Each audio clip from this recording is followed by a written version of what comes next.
இன்றைக்கி கூட்டு காய்கள் போட்டு ஒரு 3 காய்கள் போட்டு சாம்பார் வைக்க போகிறேன். அதுக்கு நான் பருப்பு எடுத்துருக்கிறேன். பருப்பு முன்னே வேக வச்சுக்கலாம். பருப்பு நம்ம வேக வைக்கிறதுக்கு ஒரு அரை மணி நேரத்துக்கு முன்னே ஊற வச்சிடலாம். ஊற வச்சிட்டோம்னா அது சீக்கிரமாக வெந்துடும். இப்போ அதில் ஒரு கட்டி பெருங்காயம், நான் தூள் பெருங்காயம் வாங்க மாட்டேன், கட்டி பெருங்காயம் வாங்கிடுவேன். அப்புறம் தக்காளி, ஒரு 4 தக்காளி, 10 பூண்டு பல், இதில் மஞ்சத்தூள் கொஞ்சம் போட்டு இது ஒரு 3 விசில் விட்டு வெந்துக்கலாம், வேக வச்சுக்கலாம். அதாவது எப்படின்னா, அந்த பருப்பு எத்தனை விசிலில் வேகுதோ அந்த அளவுக்கு வேக வச்சு எடுத்துக்கோங்க.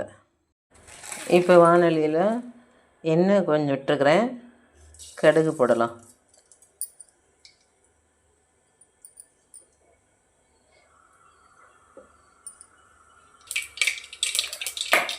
கடுகு பொரிஞ்சோடனே சின்ன வெங்காயம்,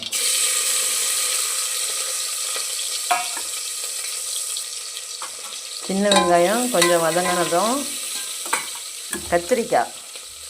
ஏன்னா கத்திரிக்காய் தான் ஃபஸ்ட்டு வதங்கணும், மற்றபடி நமக்கு முருங்கைக்காயும் முள்ளங்கியுங்கிறது தேவையில்லை. கத்திரிக்காய், இந்த கத்திரிக்காயை வதக்கக்குள்ள உப்பு மஞ்சத்தூள்,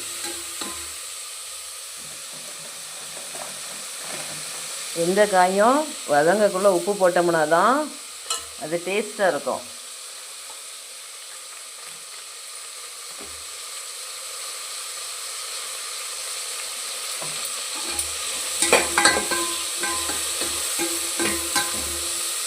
இது அப்படியே கொஞ்சம் நேரம் வதங்கினதுக்கப்புறம்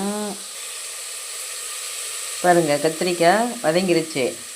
இப்போ நான் என்ன போட போகிறேன்னா, கட் பண்ணி வச்சுருக்கிற முள்ளங்கி, முருங்கைக்காய்,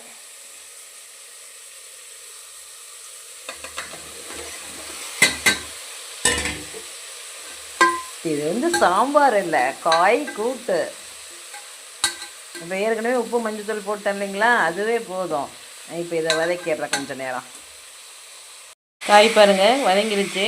இப்போ நான் இதில் ஒரு அரை ஸ்பூன் வெறும் மிளகாத்தூள்,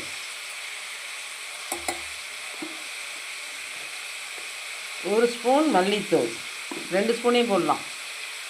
2 ஸ்பூன் மல்லித்தூள் போட்டுட்டு நம்ம பருப்பு வேக வச்சுருக்கிறோமில்ல, பருப்பு வேக வச்ச தண்ணி மட்டும் கொஞ்சம் ஊற்றிக்கலாம்.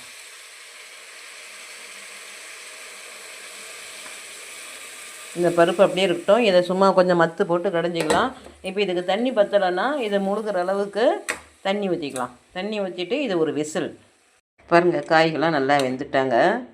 இப்போ பருப்பு வேக வச்சிருந்தோம் இல்லையா, அதை மத்து போட்டு கடைஞ்சி அதிலையே புளி தண்ணி கொஞ்சம் ஊற்றிருக்கிறேன், புளி கரைசலும்.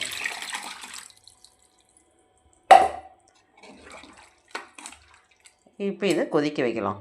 இது நல்லா இப்போ கருவேப்பிலை மல்லி அதை போட்டு அப்படியே ஒரு கொதி வந்த உடனே இறக்கிடலாம். இது நல்லா டேஸ்ட்டாக இருக்கும். தண்ணி கம்மியாக வேணும்னா நீங்கள் தண்ணி கம்மியாக வச்சுக்கோங்க, தண்ணி அதிகமாக வேணும்னா இன்னும் தண்ணி வச்சுக்கலாம். எல்லா காயும் வந்திருக்கு. இந்த காம்பினேஷன் சூப்பராக இருக்கும். நான் அடிக்கடி செய்வேன், செஞ்சு பாருங்கள். அந்த முள்ளங்கி சாம்பார் வச்சா ஒரு வாசம் வருமில்ல, அது வராது. இந்த முருங்கைக்காய் கத்திரிக்காய் போடக்குள்ள அந்த வாசம் வராது.